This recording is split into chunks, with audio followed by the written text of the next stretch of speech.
নমস্কার বন্ধুরা, কেমন আছেন সবাই? আজ দেখাবো খুব ঝটপটে সুজির উপমা, জাস্ট 5 মিনিটে। তার জন্য সুজিটাকে সেঁকে নিয়েছি, এদিকে পেঁয়াজও আমি কেটে নিয়েছি। আজ কোনো ভেজিটেবল ছাড়া শুধুমাত্র পেঁয়াজ দিয়ে দেখাবো উপমা।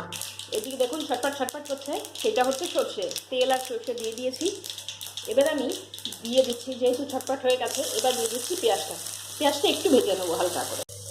পেঁয়াজটা ভাজা ভাজা হয়ে আসছে, এবার দিয়ে দিচ্ছি স্বাদ মতো নুন আর একটু হলুদ। আপনারা না চাইলে হলুদটাকে স্কিপ করতেই পারেন।